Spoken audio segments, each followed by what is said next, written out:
Homage to the Buddha Shakyamuni, homage to the wisdom warrior Manjushri, homage to all the lineage benevolent masters. Profound and subtle Dharma is rarely encountered in eons. Now we can hear and follow it. May we realize the Tathagata's meaning. To liberate all beings, please generate Supreme Bodhicitta before today's teaching. Jirtir pujin ngala nyanin la mi nana yetto gongwa tang kurlu jirdang gyapshin tsangba yi namba mungbu sala nibar jiram chantsang mannam dadag dang jirtin dana kangchi dadag dang varma chimbo mannam jandaga kyang dedag tamchi rabdo shatin yona zogba me pechurno rabshi ne madam nyan dedag neba dang chaga zhengwen xi jiang som rik gang jirba dona varmir manjib shawa yin gangdag risir namla neba dang me gang rangjir shanchib ndoba dang tenji mjangdor nambar dagbablo dena varmir manjib shawa yin zonji dang nam sangtan namtin jiang la dang mamgun sang diengir jibsha jewe kimchug to yang gang mun ba dena manji mchug jibshawa yin Devrag shigbag chibu kang zhiyu ba shanbab tenjandana zhiwab jodo jewe kimchu dayang tesum meda tenjandana dongbo yinji sha shirmar dogbun kurlu rab kuru zhang zamchir toptang nipa rab hua wa chukchuk shiwa mangbo rab da zhuran dana tenan dana dongbo chenbo yin yarwe chude mnyambar shapan chanji charam mnyambar papabjin na tsomgon shin dindra tadag jang sartan manam chirtar ne babjin tertawa yihwe dog tamba yi tebjin shabi tabnke tabnam shibar ji chirtar deyi chukchuk shabayang na tsuktsukna charji tig babjin nge jang chuji charwa pabe na jikten dadag tamjil tamchid ngombaran ger rabdo shaba rochik chula yang chinjar tovjin jisir nambar sema chirtar sadang kervi shanam tang varvir manam layang chirta var dongbo tang dongbo chenbo de charwa shuk chikan nagam zibab jin dana shtagdan jikten pambi chu jikten dana chu jim ngombara shida jikten tamchid ngombara shime manam lana medok Rabdam jong varmir man number tiana jabjum kangzag zagba zat nam dang nagzir chodni rangsang dienam la lagbar somba churnam tambrasha shanchib senhwa mangbo janar dan shanchib senhwa dayang chorwan shanchib chugdan chor yongsun chorwana kangsam tamchidar toba kongda choda dedo stagdar tiwa nombo janar zamchir kangdam sangtan jirjigba kangdag tomba nyetu gafkida ba gozir tomchig rabda tomwarnam dedo tomchim bojib shawa gokchondar tawa yichusha ba chanji charam nyambar Papa Jin Mei Meto Mambo Rab Taiba, Dina Mambo Mamjin number K, Ganga Rugby Churnum Raptor Shada, Sanjib Shanchiptana, Tis Tana, Dena Jikten Jemba Tamchid, Dangai Tablam Kebam Chuyono, Dorter Don Tam Yantaga Nipshatba, Nyantu Teta, Nyan Debate, Teta Shanchip Shoba, Rabshatba, Nyantun the Tamchid San Ginger, Wokchong Jan Tejan Sherban, Semchen and Durum Sonde, Monsong Meda, Wokchong der Tahuirna, Nimadar Davigo, Jikten Kam Tamchid, Nora Shepano, Give Shepadon, Mugiva Shepadon, Tona Nebada. Guna nebadan, Chimbadan, Chumajimba Tamchim, Yamberguki, Poparte, Mamimba Mayano, Wokchong Devjina, Shabata Chumbayan, Doberzoba Sangi, Sangi, Namgi, Tamchim Kimbe, Ishiki, Semgi, Gukin Drawer, Herkibi, Drawer, Ringerkibi, Semjan Tamchir, Muba Devjan, the Taba Chembu, Dan, Ransangi, Tabadan, Yantuki, Tabanala, Chushapatem, Yambranjiba Devjan Shabi, Ishin, Kivayan. Medam Javayam, Mete, the Tarabsunum Daishi, Hotame Pardubrangero, Wamburngaba, Wokchon, Tabasum, the Mete, Semjim Shopa Tatit Pe, Tivshirkin, Tabasum, the Tabarazato, Tirkachip Kapsaradam, Jonathan de Sedan, and Wokchon Chimbol, and Tirkachip Kaps. Jonathan de Garte Tabasum, the Mamchina, G. Latta, Tartrum Jom Tina, Nyantu Ran Sanji, Dam Shanchu San Hua, Dagba, Rapta, Daga, Tirkachip Kapsaradam, Jonathan de Sedan, Damba Wokchon Chimbol, and Tirkachip Kapsat. wokchung dirtarte huerna zamkin jinjimbam sombala no shidi tela kachik warum ji no to kirwadan kachik na margi no to kirwadan kachik na jodong gomi no to kachik na ngamba maksang no to kirwadan jambala tatun me do mo kir zi chuba tamchi no to tatat par nang wo wokchung tevjin da tabak chik bund tenin layan dirtarte sangji ji tagbarte tagban da nisam xsam da medo terki chip kapsarwa dam chondun de gitse dam dam ba wokchung jimbola nirki chip kapsar do chondun de kartesim jin mubata ba kan kamsam kangna ga de da khamnyang len de ba chikam gon de nis chondun de ji egon de nisam sam chondun de chip kapsar wa wokchung chudam jem nyamba ni kong do chibi shero nyang len de ba na de no chik de nisam de xsam da yang me do wokchung gem ke ba ka ji ke hui sha be don rigbar shar de ti shar de kyola hui tam bar sha wo wokchung dar de hui na mo milong ji ge dar ke de ka don zambo de la ka don ngamba de zi dang me ka don zambo dang ka don ngambi zi tong wa yang me de nyama da wa yang me de karma yang me de za gzam tong wa yang me do ji zero de ne ma jan de ji ke milong ti im den der ke ji me zo 카톡 정보당 카톡 남바 더장 요도 카톡 정보당 카톡 남바 아즈금 통화양 요도 대전도 녀마다 다가다 karma양 요바자 요바용 통화용 요도 집시에서 뭐 엄밀론 때에 때더라양 연마치장 메바전도 만전도 되니 스만너 남바 탐치디 연시바 라라지 거용 뭐밀론 템 통내양 더까지 셈때 뭐대흥원지득 발리지 나도 지러하던 강양 정전 또 결과때 또 담질라 넘버 저와때 론레 결과던 디발레 결과던 와kam레 결과던 디발레 결과 냐모 테네만 때도 나도 저르샤유저도 양도 삼때 강다나만 요바남기 노나요 나때 Shimbir minigi ganjiri gerburman navje yobadan te ganjenan dartarte chigna katodon romjo ro tamchi gir ne dan damba jivshawa dan niba tamchi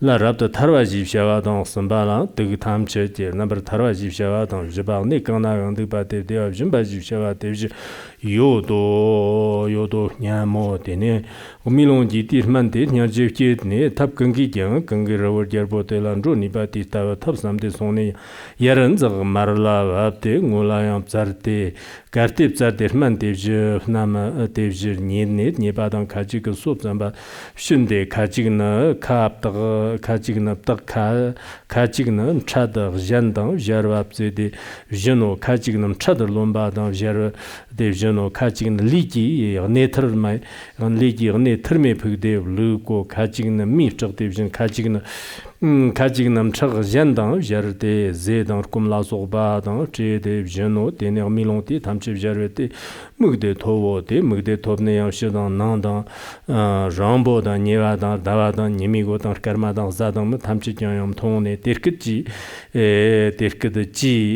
ma ala la lumbo ko shmun tanjan yedma cheshan mebab jand manzanna 다는 고 탐점 통내 밀론레 타르데 코모 토베 코워타베 캬버던 박발라간 메도지메소 디체나 장종 웅음르시 바르가다 담발하이미 헤이 나발히 파르지 셈시 바르군지 지즈네 잠비시 바던 점점고슴 샤발람 케바지 요바티 데덕 마텔라양 테르키치 메데 제마촌 머거니바 바지기다 자티 쿄 자양 마시나 쿄기 나르지르테 치라숑 쿄라지 시럽경 메남 케바양 요바 마요노 데덕기양 테르키치 메데 제마마 쿄끈 거체나 김기나나 르바나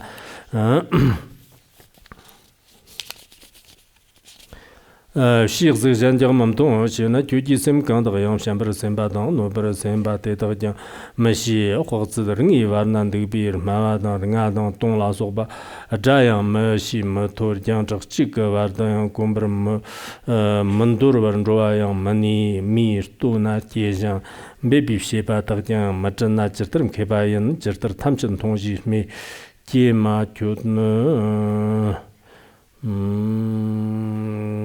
Kema chuchi nawa kanyam batena member shiso memba kanyam batena nawar shiso jirme badan tene mati chang chonte la terkechir mete tapkan da gewi le chivshi nan danda shir toba chochi shagala yondan te toba ki shi Tene chang chong teta ki matelan derkichi me so.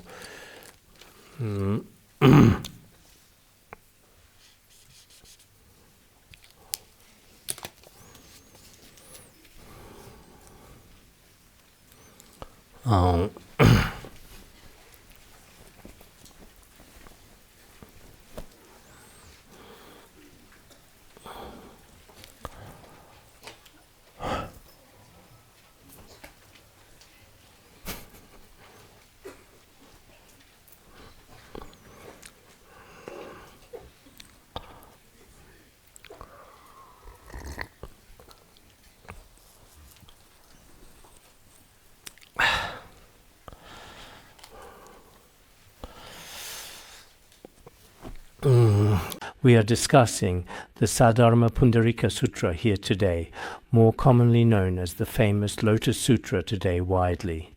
This sacred precious text is also referred to as the White Lotus Sutra and the Great Compassion Lotus Sutra in Mahayana Buddhism throughout history. The Compassion Flower Sutra and the Lotus Sutra are actually quite different texts and are indeed distinct. Right now, we are currently discussing the profound and significant Saddharma Pundarika Sutra. Yesterday we covered the content of the previous prose section. At that particular time, the World-Honored One once again expounded to everyone present, using eloquent verses to convey his profound message.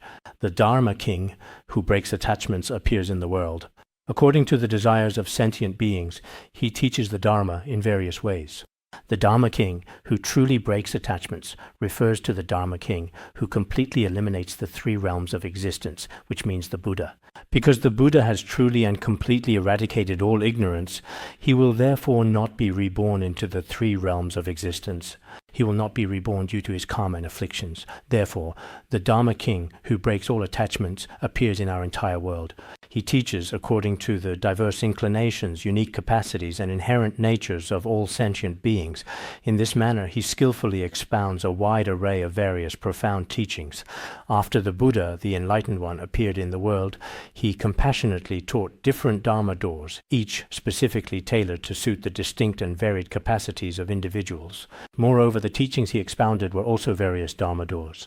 In fact, from the exoteric to the esoteric teachings of the Buddha, or looking at the essential and crucial points of the entire 9 vehicles in sequential order, we can clearly see that the capacities of the sentient beings to be guided are indeed different. For example, nowadays in the world, there are many different religions and different forms of Buddhism. Within Buddhism itself, there are the southern, northern, and Tibetan traditions. And for each of these specific instances, the Buddha carefully addressed different groups of sentient beings, each with their own unique understanding and needs. These are indeed what the Buddha taught. Thus, the Tathagata should truly be considered the most precious and revered being. In this world, he is absolutely incomparable. His wisdom is extraordinarily profound, immensely vast, and exceptionally deep, encompassing an unparalleled understanding of the universe and its workings. The profound states of enlightenment and insight that he meticulously realized were carefully and quietly kept hidden, concealed within the innermost depths of his boundless wisdom for an extended and considerable period, remaining undisclosed to the world. He did not intend to quickly teach them to many different sentient beings, because what the Buddha actually taught was always based on the ripening of time, the ripening of conditions, and the maturity of sentient beings' faculties.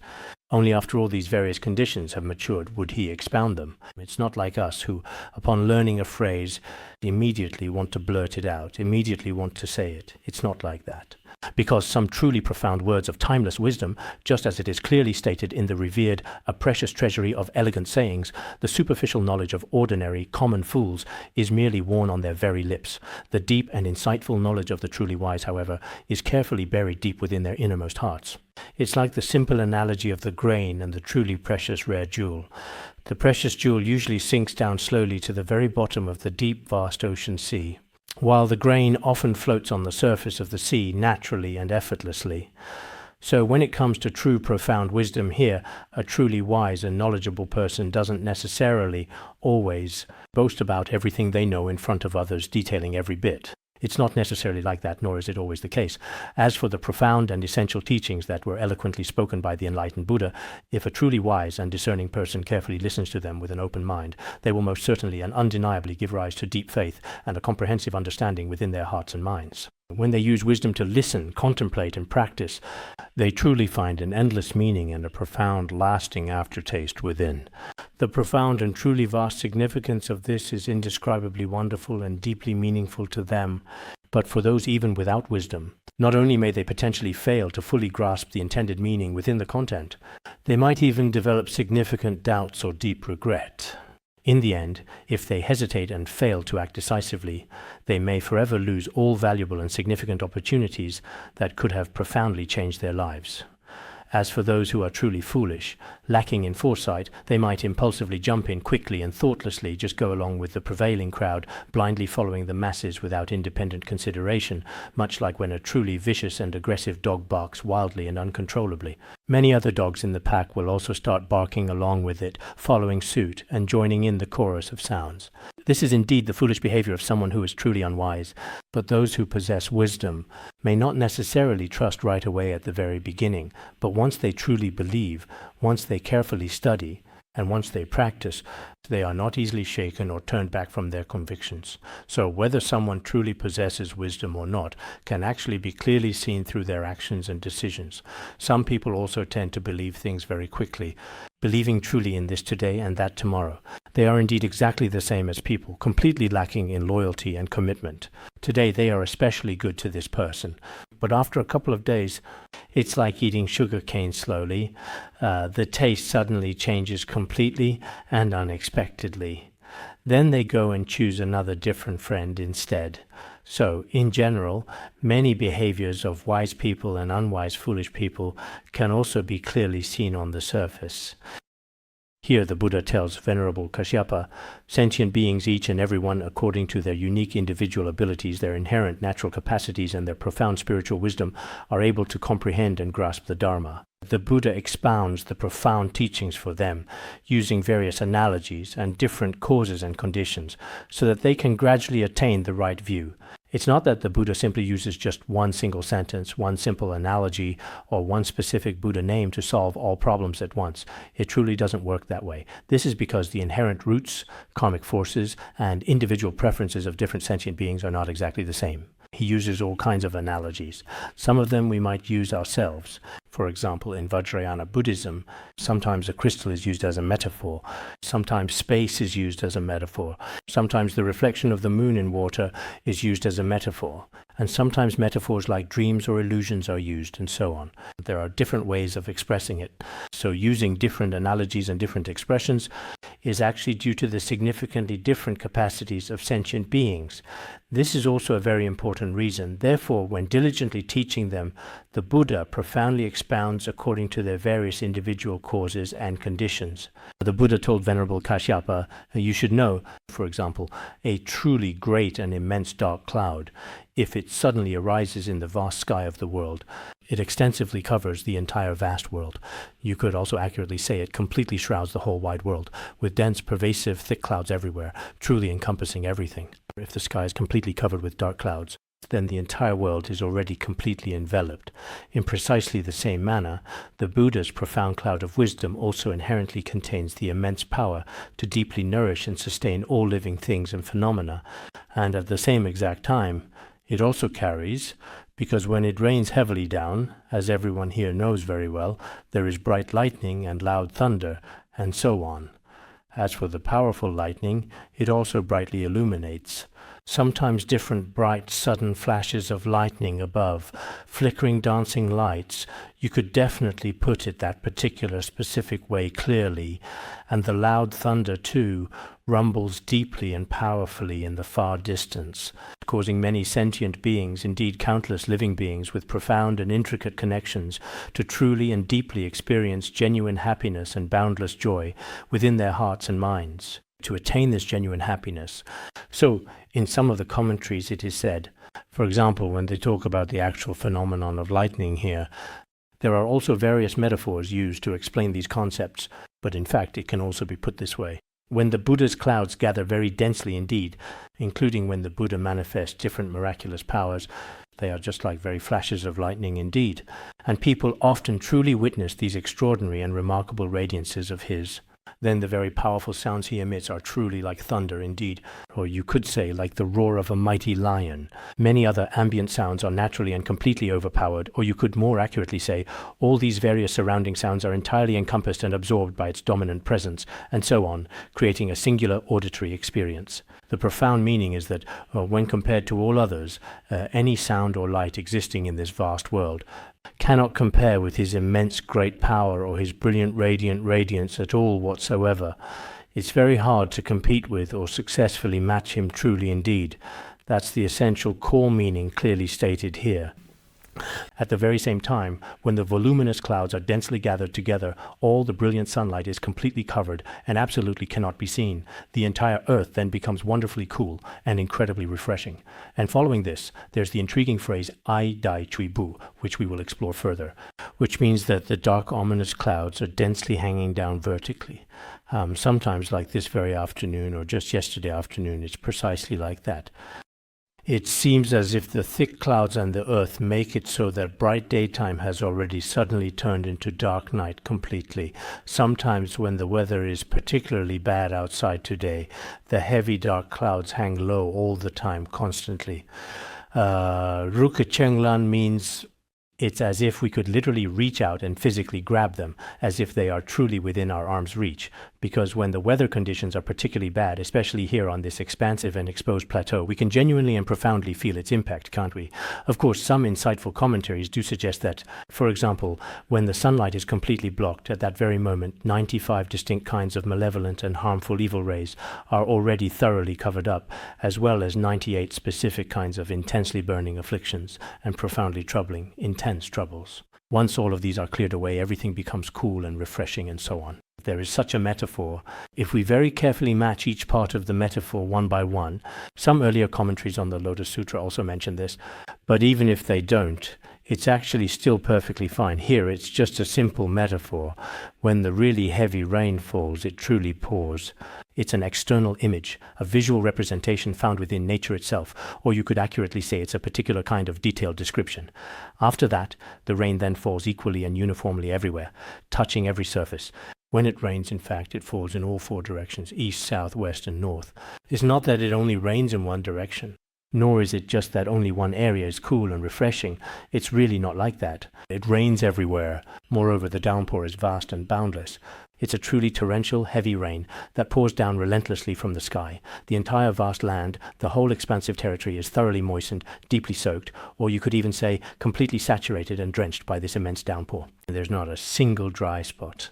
When it keeps really pouring like that, the entire area is completely soaked. Back when I was in middle school, I went with a few young people to a sacred mountain, a truly revered and ancient place. We had already been walking for, I think, a full day or even 2 days. It was indeed a very long and arduous journey. It rained the whole way as we traveled. We were also dressed very lightly indeed. We were quite worried that when we eventually arrived at our destination, we might face some unexpected challenges. We would usually make some tea and eat a bit of tsampa or something like that. However, we were quite afraid that the matches would inevitably get thoroughly wet by then. So to protect them, we carefully kept them securely under our armpits for the entire duration. We continued walking, steadily putting one foot in front of the other, and walked for a whole day. By evening, we reached our destination at the foot of that sacred mountain. Then we searched everywhere around for some dry, suitable firewood. It was very hard and difficult to find at all. After we finally found some, fortunately, we checked carefully to see if the matches had gotten wet or damp. It turned out they hadn't gotten wet. We said, "That's really good. Everything else was completely soaked, except for the area right under the armpit." The whole way it was like that. Because we were dressed lightly and we didn't have umbrellas or any raincoats, we just kept hurrying along the winding road, moving quickly. So sometimes now when I see that sacred mountain, it's truly already a significant memory from nearly 30 or even 40 years ago at this point.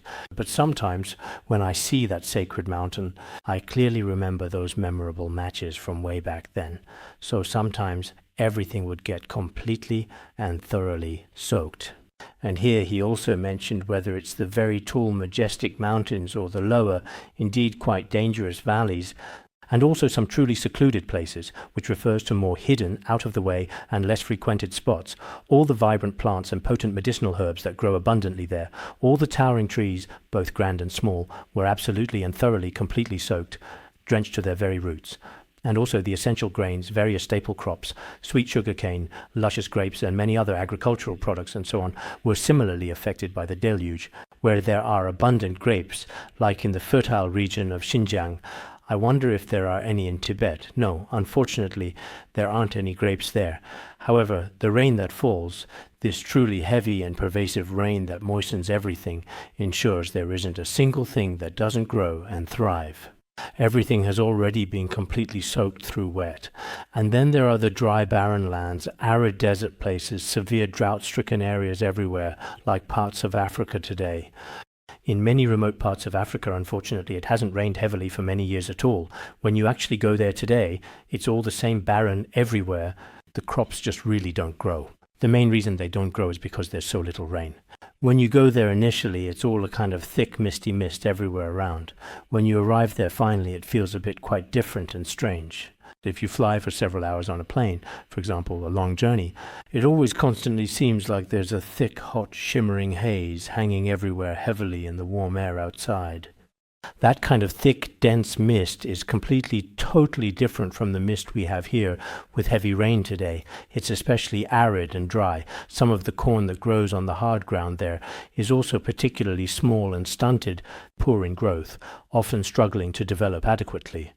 Of course, in dry and arid areas, some resilient living beings might be found, for example, certain types of trees and specialized plants that are uniquely adapted to grow and thrive in these challenging places. Then there's not much hope for them at all.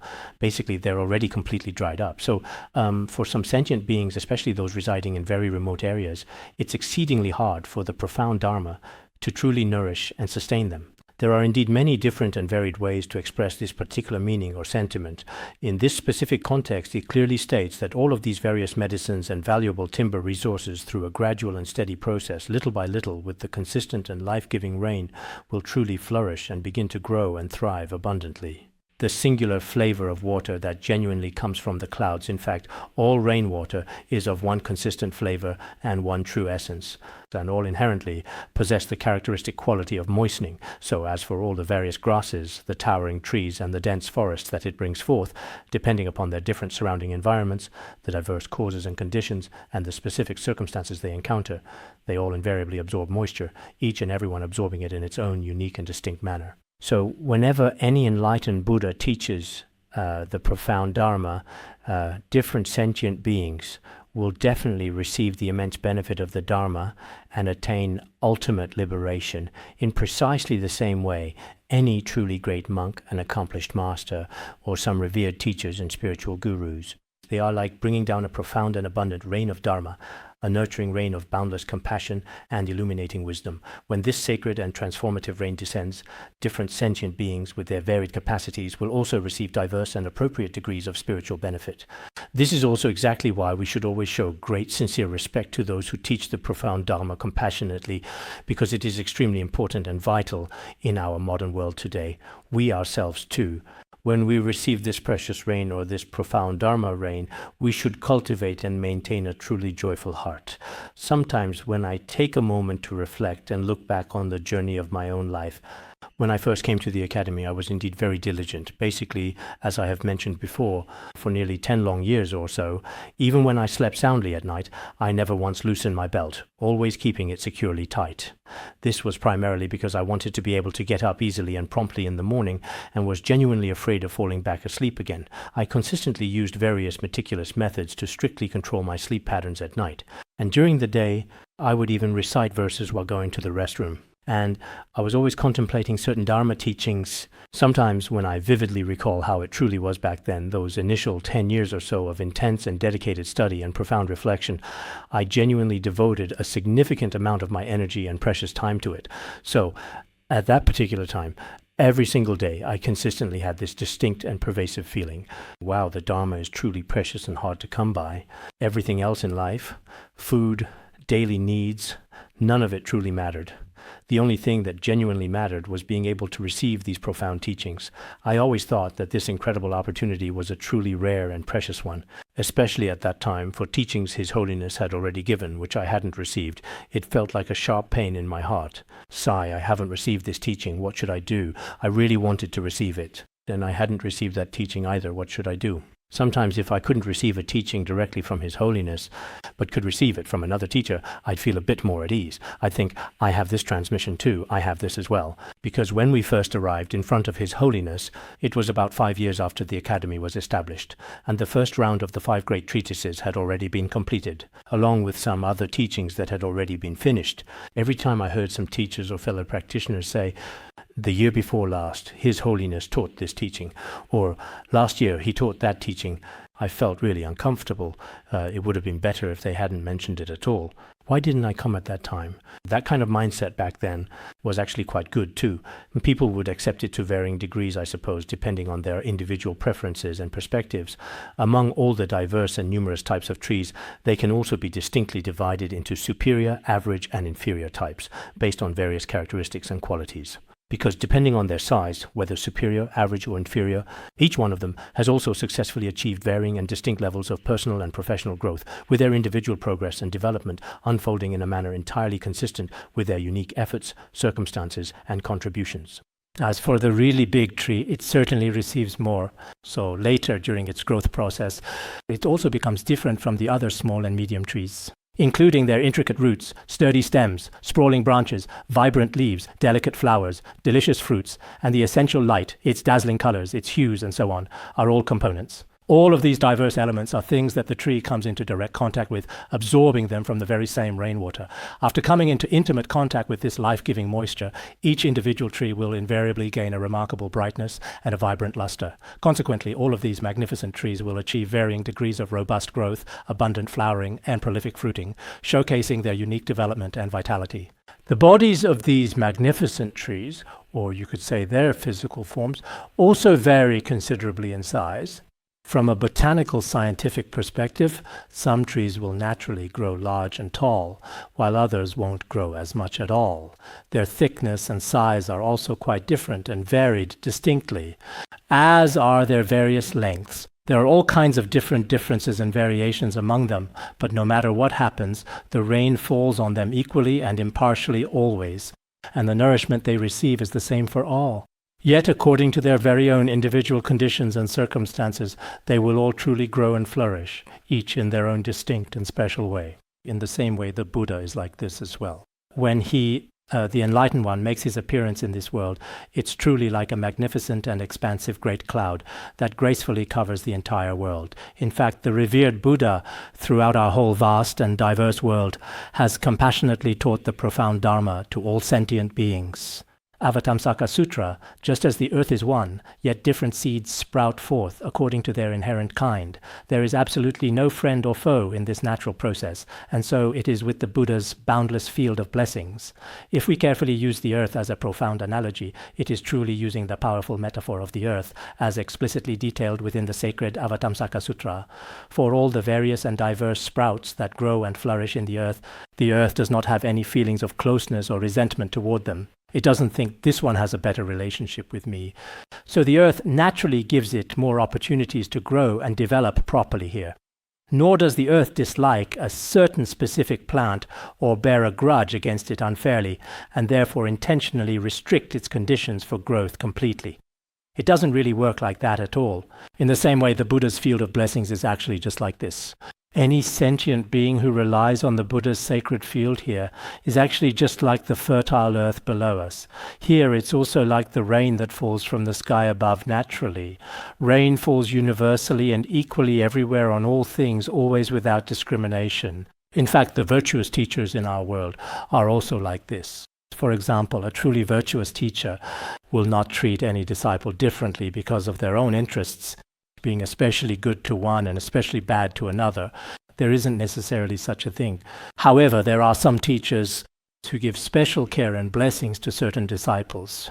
Actually, this may be because in the future, these disciples will benefit sentient beings and help liberate them. Or perhaps there are special circumstances for spreading the Dharma. Sometimes in the process of relying on a virtuous teacher, some teachers are especially affectionate toward their heart disciples. This is often mentioned in the biography of the His Holiness Jigme Phuntsok, Togpa Rinpoche. Among all his followers, he was especially fond of him. The teacher simply bestowed blessings. Because the teacher gave such special blessings in his future life, when it truly comes to spreading the profound Dharma and genuinely benefiting all sentient beings, he might also be quite different from other disciples. As for the specific way blessings are given, of course there is also deep affection and heartfelt involvement. Or when a realized being notices some improper behavior in a disciple, they will also deliberately point it out. Just as the Venerable Atisha himself said, this profound phenomenon also happens since the enlightened Buddha has already appeared in this very world, and for the ultimate sake of all these sentient beings, he explained to them the true nature of all phenomena, each according to their needs. Ultimately, what the Buddha taught was the true nature of all phenomena for the benefit of sentient beings. He did not teach merely about the temporary causes and conditions of phenomena, not in that way. In fact, the great sage, the world-honored one, primarily addressed the gods of the heavens and human beings. Among all these sentient beings, he proclaimed and declared, "I am the Tathagata, the perfectly enlightened one." He is the supreme among the three realms, the most honored among those with two legs.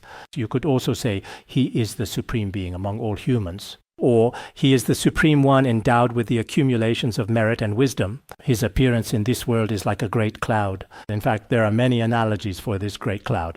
For example, when the Buddha turns the wheel of Dharma, even the time for turning the wheel of Dharma is limited. If a truly great cloud densely fills the entire vast sky above completely, it cannot possibly remain in the sky forever constantly raining down every single day. After raining for a few days, it may become dry again soon, or it may stop raining altogether. So, from this, we can also clearly understand that every spiritual teacher or enlightened master, when they come to this world, they bring a profound message. The time for turning the wheel of Dharma is limited. I often think this way myself. When my teacher was still alive, I didn't really feel it. If you listen to teachings every day, it just seems like a normal thing. It didn't feel really precious or all that special either. Sometimes His Holiness said, "I'm teaching you the Dharma now, but when I'm no longer here, maybe you'll have more faith in me." How could that be? If the teacher isn't here, how could? The teacher is very young. If the teacher lives to be 90, some have prophesied the teacher will live over 100, while others say he'll live into his 90s. If it's into his 90s, that's still a long way off. But that's not the case. This is skillful means. Sometimes we don't understand the teacher's hidden intentions. His true skillful means we don't realize are his skillful means. And when it's not his skillful means, but he tells us to cherish our time, we think it must be his skillful means. It seems certain that he won't pass away. But then, all of a sudden, suddenly, he manifests passing into final parinirvana unexpectedly. At that very moment, it feels as if right away, immediately, the whole entire world turns into something indescribable and empty. So, for each of us as well personally today, whether in the human world or while studying the Dharma, we will also inevitably indeed encounter various forms of impermanence and change. This is just like what was mentioned earlier about the great cloud. The great cloud actually nourishes everything, including some withered, dried-up trees that stand among them in the garden. As for those dried-up, withered trees, they are very much like those particularly stubborn and hard-to-transform sentient beings in the world around us. They too are nourished by the rain of Dharma, allowing them to temporarily be free from suffering and attain happiness. That is to say, they are freed from all pain and gain stability and happiness. This happiness can be divided into two types. One is worldly happiness, the happiness of human and heavenly blessings in the world, and the other is transcendental happiness, the happiness of nirvana attained by the Śrāvakas, Pratyekabuddhas, and Bodhisattvas. There are two kinds. As stated in the Mahasamnipata Sutra in one of the scriptures, all types of sentient beings, those conscious entities experiencing existence, suffering from the beginningless cycle of rebirth and impermanence known as cyclic existence, are skillfully liberated from this suffering by the profound and enlightened methods taught by the Buddha. That is to say, the Buddha, through skillful means, enables these sentient beings to attain liberation. In other words, the Buddha uses the sweet divine dew of the Dharma rain, so that all sentient beings, even those who are spiritually withered, or those who are extremely difficult to tame and guide, after he meticulously brings down the profound Dharma rain in numerous and diverse ways, employing various skillful means and compassionate methods. Because the Buddha possesses such skillful means and expedient methods, it is through these skillful means and expedient methods of the Buddha that all these sentient beings gradually, step by step, obtain true benefit. In fact, there are many such methods. When the Buddha was in the world, there were also many really quite good and interesting stories. For example, as mentioned in the Jinglu Yixiang compendium of stories from the Sutras and Vinaya, there was a particular place where there were indeed 500 blind people who were especially and truly pitiable. They could hardly even take care of their own daily lives.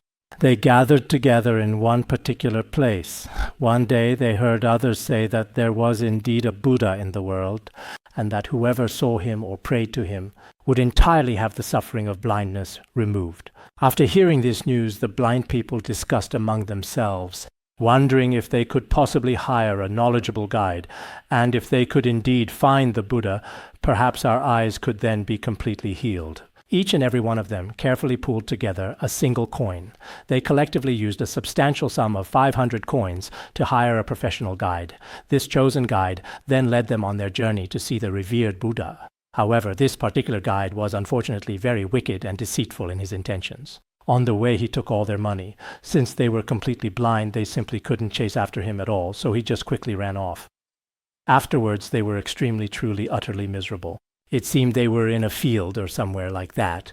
Someone else also kindly helped them look for the missing guide. Other truly kind-hearted people helped them diligently search as well. While they were searching, when they arrived at one place, the Buddha had just left that place. When they carefully inquired and then went to a different, distinct place, the Buddha had already left that place too. They had already been to 7 places. By then, these blind people had lost all hope. They felt there was no hope left. At that moment, the Buddha deeply felt the conditions to liberate them had fully matured, so he then manifested himself. They also sincerely prayed and paid homage before the Buddha. Because their merit and karmic conditions were completely fulfilled, the Buddha then specially blessed them. These fortunate people were able to clearly see forms. Later, after they entered Buddhism and practiced diligently, they also attained the fruit of arhatship. At that time, all 500 people attained the holy fruit. So, when the Buddha was in the world, with his truly special radiance and profound blessing power, he enabled many sentient beings to temporarily see the illuminating light. Ultimately, it is about being free from the intense heat and pervasive suffering of samsara, the cycle of rebirth. So there are such cases as well. In some ancient materials from Chinese Buddhism traditions, we can also easily find such examples clearly documented.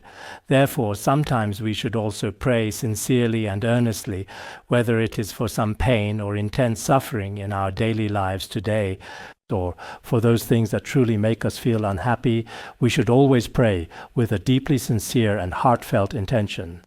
This is indeed very important. Especially now today, when demonic forces are rampant everywhere and obstacles are everywhere around us, people's emotions are particularly bad at this difficult time, or you could say, especially restless and anxious. At such challenging times, praying sincerely, reciting some mantras or chanting some sacred holy names, especially, I truly feel that sometimes when we recite powerful, wrathful mantras sincerely and carefully, like Om Guru Artsana Namo Bhagavate Hong Hong Pat. This is the powerful, wrathful mantra of Guru Padmasambhava specifically for transforming obstacles. I'll gladly share it with everyone when it's convenient in the near future, hopefully very soon. Sometimes, for example, when the weather is particularly cold outside, we carefully put on a bit more warm clothing layers. Although now today, it seems that all over the entire world, everywhere around us, everyone feels that there are many obstacles in their own practice. And sometimes there is absolutely no progress in practice with all kinds of difficult afflictions. At such challenging times, relying on the very special blessings of the Buddhas and Bodhisattvas, I personally feel that it is truly, really quite wonderful indeed. This isn't just something we've experienced in recent years like this.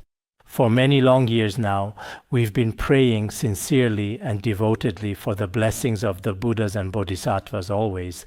Indeed, this kind of blessing is an invisible spiritual power, but this divine power surpasses many other kinds of worldly power greatly. For practitioners, it is also profoundly and intrinsically important to rely on one's own unwavering faith and conviction. At that significant moment, all the celestial devas and all of humanity, the enlightened Buddha respectfully requested. He brought such great and immense benefit to all sentient beings. If the devas and these sentient beings wholeheartedly wish to truly listen to the profound Dharma, then they should all come here to respectfully pay homage to the Supreme One.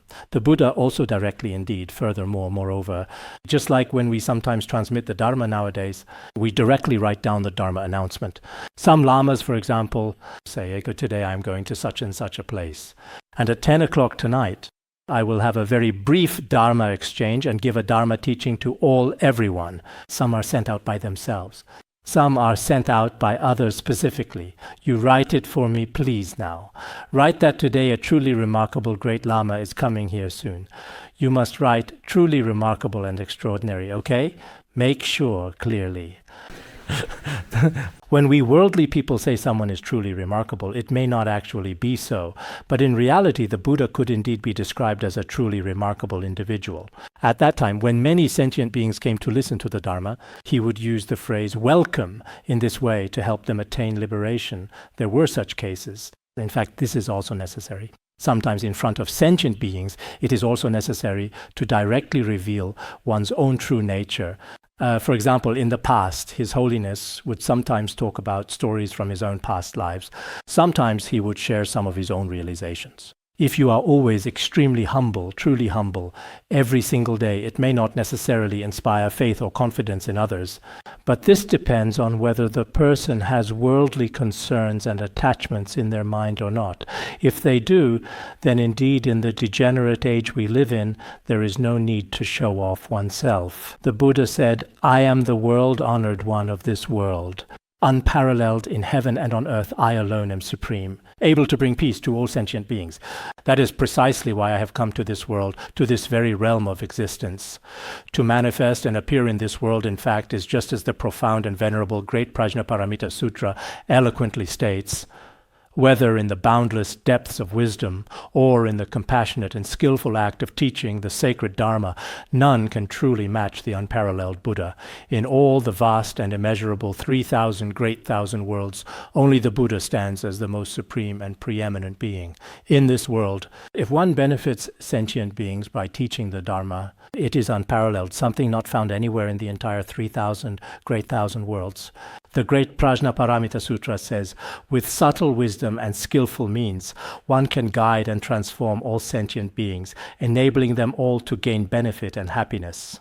The Buddha benefits sentient beings by teaching the Dharma. So in what way does he teach the Dharma? One way is through subtle wisdom, and also through skillful means and expedient methods. It is by these precise and effective methods that he carefully guides all sentient beings. Moreover, when guiding sentient beings, it is not just to let them have food and clothing for the time being, or to live a moderately comfortable life. Not like that. It is to truly help them attain complete and profound liberation from the immense ocean of suffering that is indeed caused by afflictions. What we often talk about is the definite goodness and the superior rebirth of humans and gods. Let them attain this kind of ultimate liberation. So the Buddha teaches the sacred nectar, like pure Dharma, to all the entire masses. What is the main method by which the Buddha benefits sentient beings? It is by teaching the nectar-like wondrous Dharma to all sentient beings. Moreover, this Dharma is indeed of one single taste.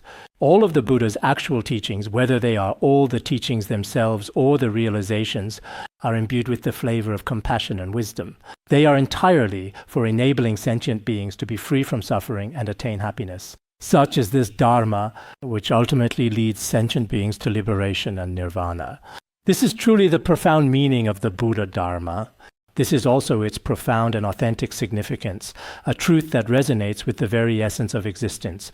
Therefore, the Buddha, with a truly beautiful and melodious voice, one that captivated and enlightened all who heard it, delivered his teachings, conveying wisdom and compassion to countless beings. And to expound its profound and deep meaning, especially in order to help sentient beings truly understand the meaning of the sacred Mahayana teachings, the Buddha uses all kinds of causes, conditions, and analogies, employing skillful means and various methods, so that these sentient beings, with beautiful and skillful language, enables these sentient beings, for the sake of entering the ultimate intent of the Mahayana, to temporarily hear some expedient teachings. The Buddha explicitly said, "I see all sentient beings as universally and fundamentally equal." There is absolutely no sense of an individual self, no distinction whatsoever between friend and foe, no such divisive concept exists, and certainly no separation between one another, no feelings of love or hatred toward each other. This is because the Buddha is truly impartial, as some sacred sutras clearly tell us.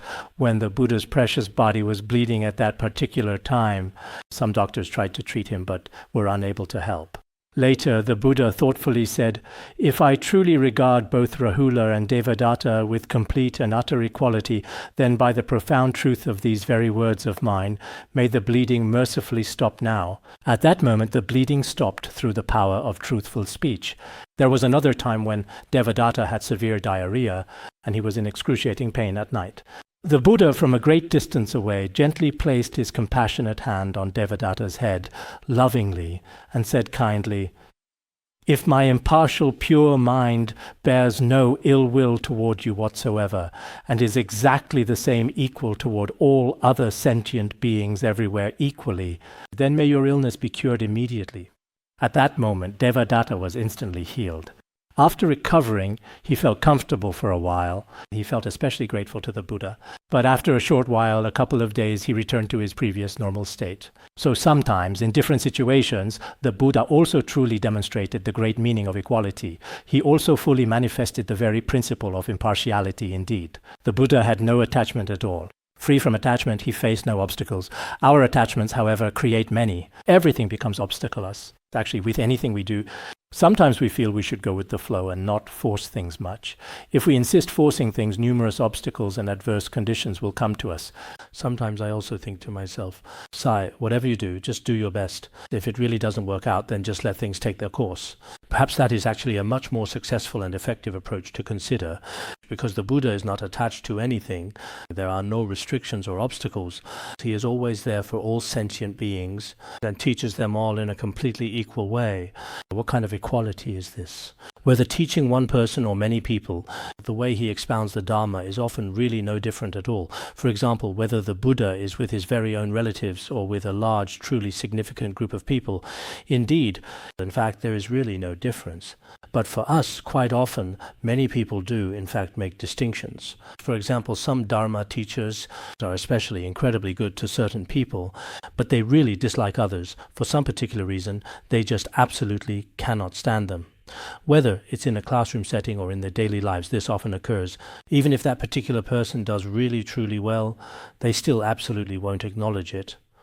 Good deeds, unfortunately, end up being seen as bad deeds instead. And then the people below also can't stand it. No matter what I do, our Dharma teacher will never acknowledge it. Even if my achievements are recognized this time, it's probably because the teacher is biased. See, I really don't have any confidence anymore. I'm thinking about switching classes. I wonder if the teacher will be sad if I change classes. Let him be sad for once. Otherwise, I really just can't take it anymore, not at all. A lot of this is actually caused by our own tendency to make distinctions. The Dharma teacher doesn't really make such distinctions. It's just that we feel we're not being valued. We think we're really good material, but we never really get put to good use, and we feel that's quite such a pity. However, others don't think it's a pity at all. You yourself think, I'm so good, and yet they still truly don't recognize my inherent value. Seriously, if that's genuinely the case, then I absolutely should consider going somewhere else. Maybe another teacher would want me. I'm going to proceed to a different location. A significant number of individuals have indeed issued threats against me in this very manner. And I say, if you want to go, then go. But if you do go, I hope you don't come back. Otherwise, you truly won't be able to stay there either. When you're feeling unhappy one day, you might just leave on a sudden whim. After leaving, after a little while, you simply simply can't stay there either. And then if you were to come back and specifically ask to return something, we simply cannot just keep accommodating absolutely everyone all of the time. We really should have our own clear and consistent standards, right? Sometimes it is indeed the case that this kind of phenomenon or situation can occur.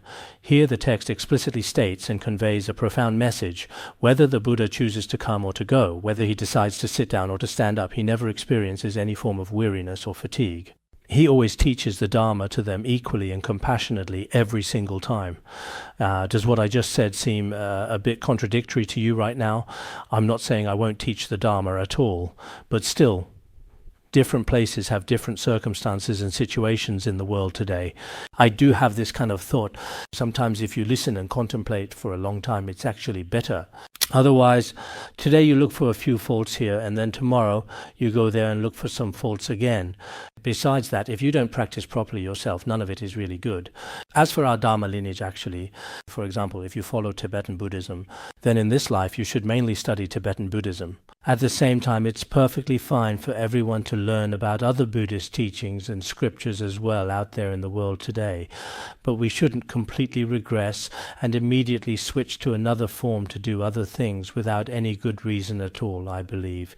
Here, this is the way the Buddha truly and equally benefits all sentient beings with endless patience, always and infinite kindness. No matter what, he never gets tired or weary in doing so. He showers the Dharma rain equally upon all sentient beings in the world each and every day. One of the names of our previous university lectures, the very first university lecture was called Dharma Rain Nourishes All. Here it says nourishing all like rain. At that time, this was indeed a prophecy given right here. In the sacred Lotus Sutra, the very name of this Dharma text was clearly prophesied. Do you truly know? This is what is called a prophecy. It means that here, towards sentient beings, a profound message, especially when we ourselves encounter various forms of pain or significant difficulties in our daily lives, including those moments when others express their dissatisfaction with us. At such challenging times, we should work even harder to diligently study and cultivate ourselves.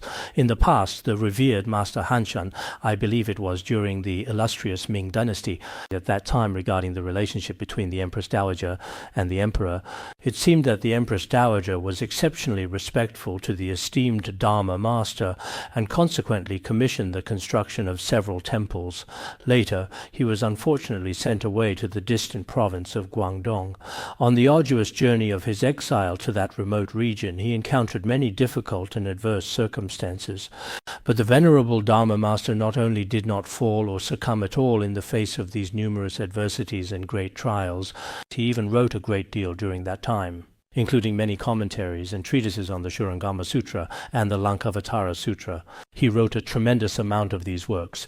In the past, many eminent monks and great masters in our Tibetan region, precisely because they encountered some significant adversities and profound suffering, at such challenging times they would wisely seize the precious opportunity and practice even more diligently and with greater dedication, and become even more resolute in composing treatises and expounding the Dharma.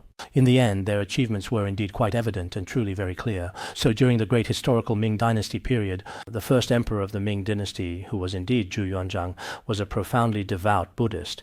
He dedicated himself wholeheartedly to the faith, diligently building many magnificent temples and actively promoting Buddhist teachings throughout his early reign.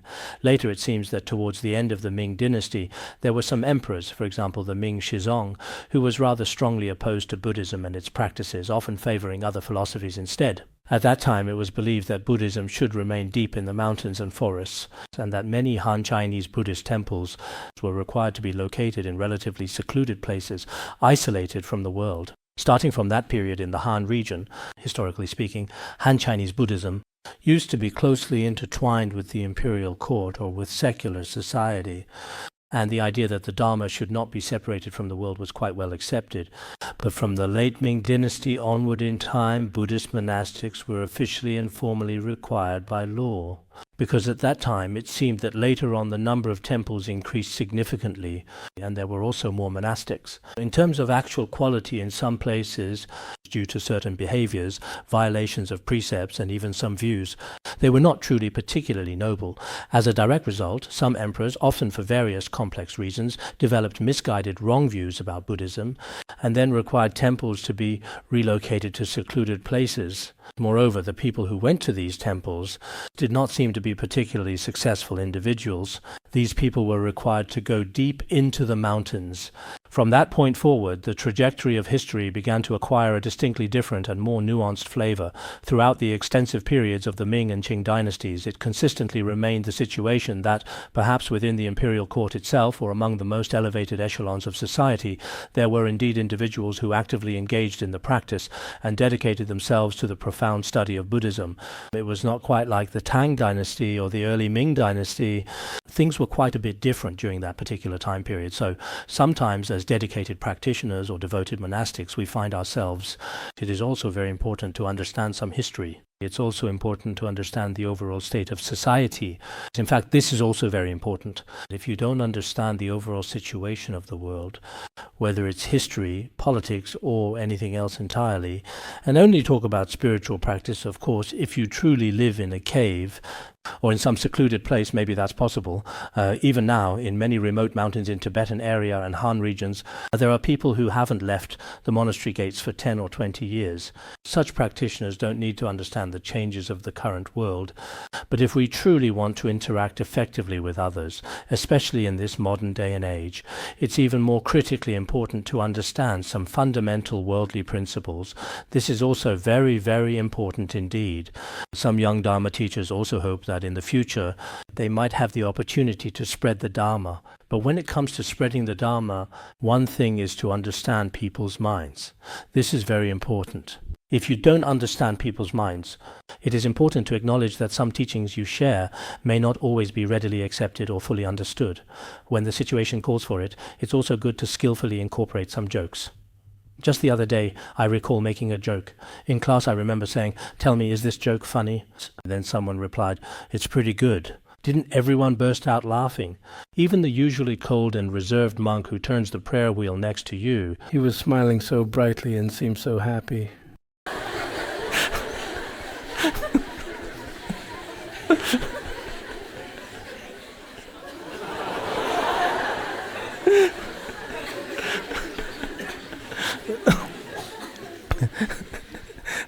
I even felt a bit embarrassed. I asked, "Is he really that cold?" Yes, usually this person is indeed especially cold and quite distant. But when you make a joke, he laughs so incredibly hard.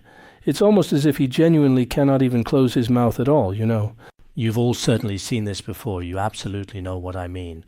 So sometimes you really need to realize that even people who are cold and distant sometimes need to laugh. This particular aptitude, the ability to discern and apply such insights, is indeed a valuable skill in itself. It requires careful cultivation and dedicated practice to truly master. Now, having thoroughly examined this aspect, let us proceed to the next segment of our discussion. How much are we just going to cover today? We should conclude this particular section right here and now. Let's avoid delving into excessive detail at this point today. Next, I will provide a concise explanation of the text. Now, let's discuss how the Buddha imparted his teachings to all individuals with complete equality, whether they were of noble birth or humble origins at all. People of high status or low status, those who uphold pure precepts or those who have broken them, those who possess proper conduct or those who lack it, those with right views or those with wrong views, those with sharp faculties or dull faculties, and so on. He bestowed the Dharma reign upon all of them equally. And throughout the entire process of guiding them, he never showed any trace of laziness or weariness in diligently benefiting and guiding them.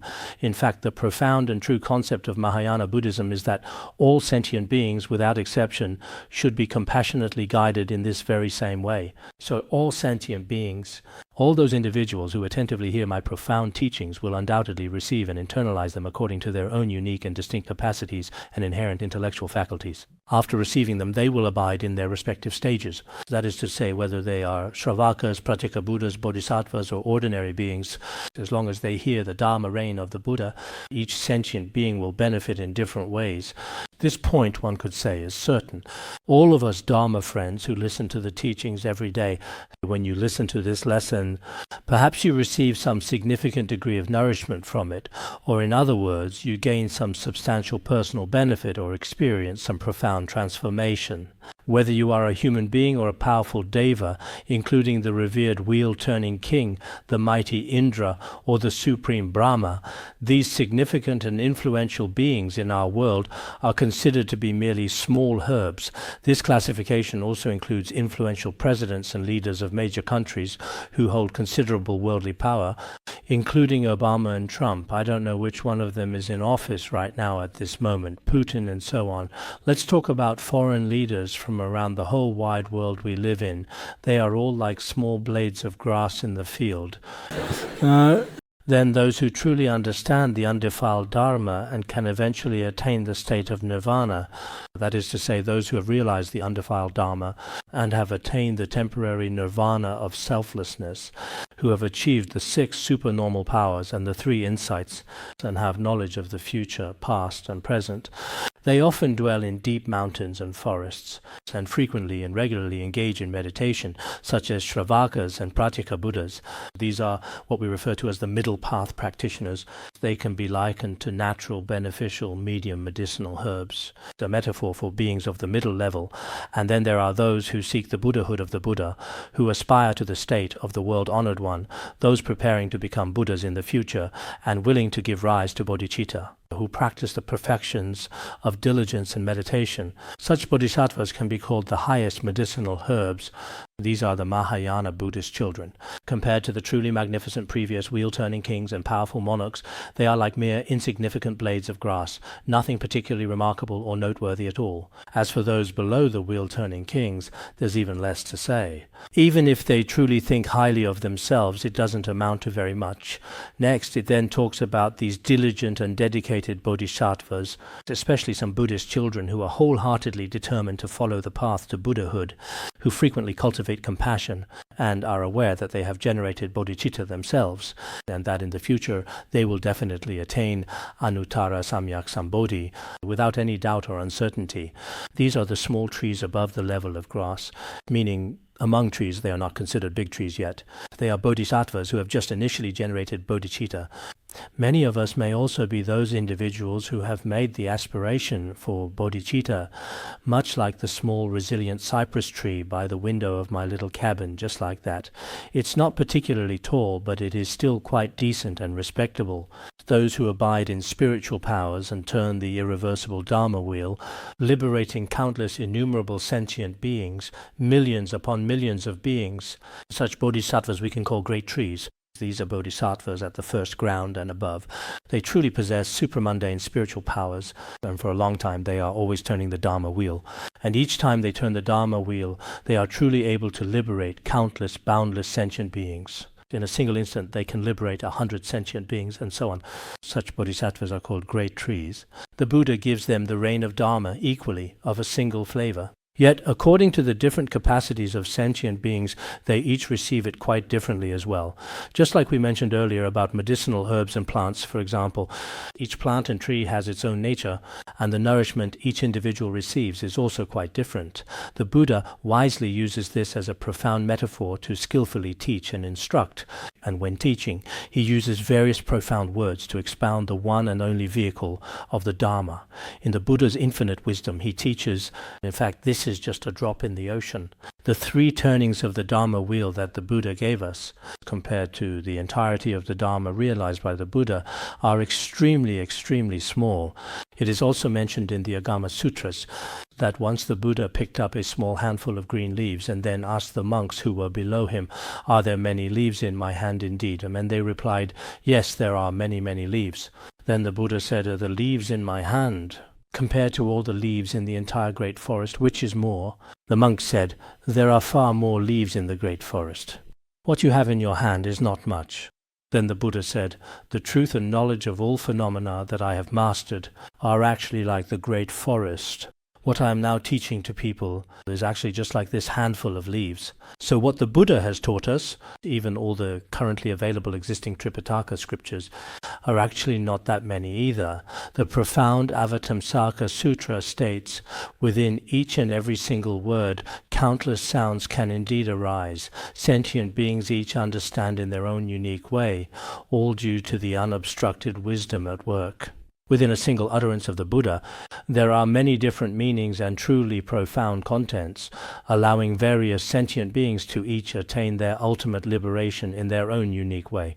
But this which is produced by the Buddha's truly unobstructed wisdom is actually very wonderful. For us ordinary people in the world, difficult for single utterance to bring benefits to all sentient beings. For example, heavenly beings or asuras, or yakshas, rakshasas, and so on. If all these beings were to receive different benefits, many of us probably wouldn't have that ability. However, some of our esteemed Dharma teachers are indeed very skillful and proficient in their profound teachings. Through a single insightful lecture or a single meaningful conversation, they can bring about different beneficial outcomes to many sentient beings. This too is the immense power of the Dharma, I suppose, a truly remarkable influence. Now let us continue. The Buddha said, "My reign of Dharma fills the world." The single flavor of the Dharma can actually be practiced according to one's capacity.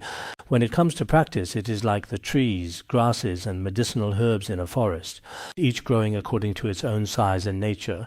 They also gradually grow little by little. It is exactly the same with this. The Dharma of all Buddhas is, in fact, always truly of one flavor.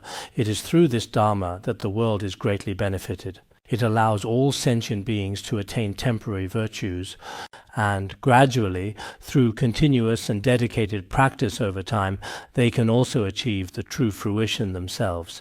The 400 verses, the Dharma taught by the Tathagata, in brief, is only of two kinds: not harming sentient beings to attain human and heavenly rebirth, and contemplating emptiness deeply to realize nirvana fully and completely. The Dharma taught by the Tathagata has two things. One is not harming sentient beings, and by such discipline one gains a human or heavenly rebirth. The other is meditative contemplation of emptiness. We have quoted this many times before. This Dharma of the Tathagata is actually just these two fundamental principles, compassion and emptiness. By gradually relying on them with sincere dedication and practice, one can attain fruition in due time. The Śrāvakas and Pratyekabuddhas often dwell in forests and mountains, and what they attain is the body of the last existence. Because within samsara, they no longer need to be reborn. After hearing this Dharma, they achieve this result. It's just like we mentioned before, like certain medicinal herbs, each can grow in its own way through this method. If it's a bodhisattva, their wisdom is truly firm and absolutely unwavering. Moreover, they deeply understand the three realms and diligently seek the supreme vehicle. These bodhisattvas who have just generated bodhicitta are like small saplings using small trees as a metaphor. They also rely on their own steadfast wisdom to comprehend the three realms. Steadfast wisdom is very important. We ordinary people lack steadfast wisdom. There are also some great bodhisattvas who abide in meditation and attain supernatural powers. After they hear the teachings on emptiness, they give rise to immense joy, and they emit countless rays of light, liberating innumerable sentient beings. This can be called a bodhisattva, like a great tree. By relying on the contemplation of emptiness and the act of liberating beings, their merit increases. This is describing the merits of some great bodhisattvas. Venerable Kashyapa, the Dharma spoken by the Buddha, is actually no different from the truly expansive great cloud. With the rain of Dharma of one taste, it indeed nourishes all sentient beings, mainly humans, who are very much like delicate flowers. Each of them ultimately attains different levels of spiritual accomplishment. The Buddha told Venerable Kashyapa, "You should know that I reveal the path to Buddhahood using different causes and conditions and various analogies." This is my skillful means. I expound expedient means through many different analogies and various causes and conditions. Avatamsaka Sutra. According to the diverse and varied illnesses of sentient beings, he compassionately treats them all with the profound medicine of Dharma, and according to the different inclinations and mental dispositions of sentient beings' minds, he skillfully fulfills them all with appropriate and effective skillful means. These profound teachings are indeed found within the sacred Buddhist scriptures. This truly means that depending on the various afflictions and suffering of sentient beings, he uses different medicines to treat them, and according to the different different preferences of sentient beings, he uses different skillful means to satisfy them. This is also one of the Buddha's skillful means. It's not just me, Shakyamuni Buddha, who performs these actions. Other Buddhas throughout the universe also do the same. The Buddha, with profound wisdom, told these assembled disciples, "Today I have personally given you the most genuine and ultimate teaching, a doctrine of unparalleled truth." The teaching of the ultimate reality, the supreme one vehicle. Many of you, the esteemed Śrāvakas and Pratyekabuddhas who are present here, in fact, what you have attained is not the most ultimate nirvana. What you are practicing, sooner or later, you will have to practice the Bodhisattva path. You should gradually learn and understand it. In the end, he had already thoroughly explained the true underlying principle to them. After gradually studying and practicing, in the end, all will attain Buddhahood. This is indeed our ultimate and most important goal. So, is there much more to come later on? Yes, we will certainly continue to talk about it in great detail then. All right, we'll stop here for today.